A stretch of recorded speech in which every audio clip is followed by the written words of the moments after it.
We have a 2014 Chrysler Town and Country. It's going to be getting an alternator replaced.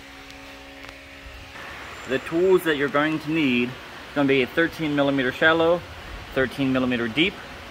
I use a nub extension, a 12-inch extension, 10mm, a screwdriver to pull back one little tab, a 13mm floppy open and box ratcheting, and the little E7 Torx head socket to get the bolts out.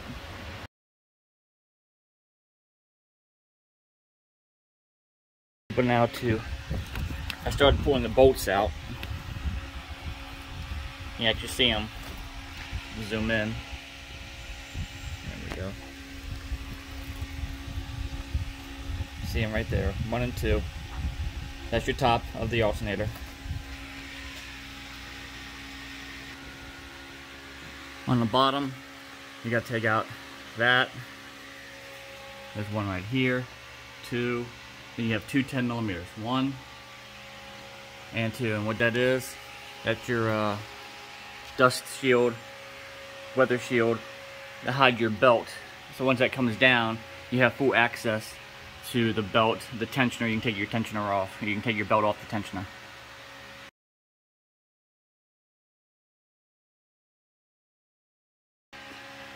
Once you got the cover off, you stick your socket in. I use a little nut extension and pull back towards the front of the engine, and that's going to push the tensioner to the back and just take your belt off.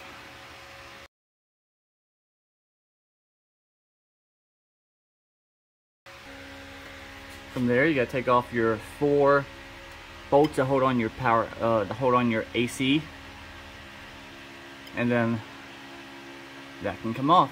Actually, you don't take it off, you're just dropping it down to give you access to the alternator above it. Now that you can see the AC pump has been moved, you got plenty of room to get to your alternator. To get the AC pump completely out, you got to, I'm gonna use this with the light. These hold the top on like this, actually, like that. So you have to take the nut off of this side and take an E7 in order to get these off to drop it down.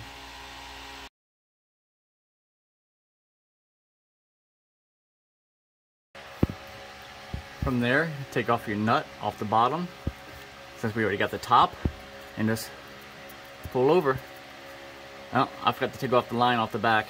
So that is how easy it is to take off your alternator. Don't forget to take off your positive power, which I've already done, and the line off the back, which I forgot to do. And like that, it is out. So it just slides down that shaft right there and held on by 2 screws up top. And don't forget to take off your power and your plug. I took off the power, but I forgot about the plug.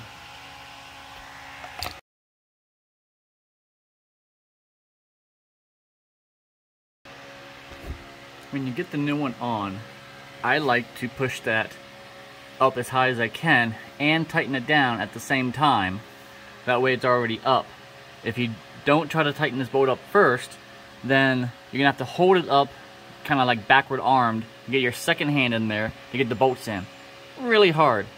So I pushed it up and then tighten it down, and then I go to the top and bolt it in.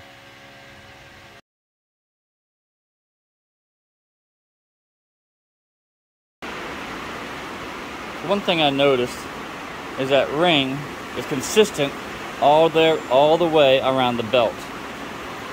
So I started looking, why is that ring consistent? And I found the idler pulley. Sorry it's so loud, it's storming outside real bad. So the idler pulley just disintegrated, causing the belt to wear. So I ended up having to buy a new idler pulley there. And yeah, it is what it is.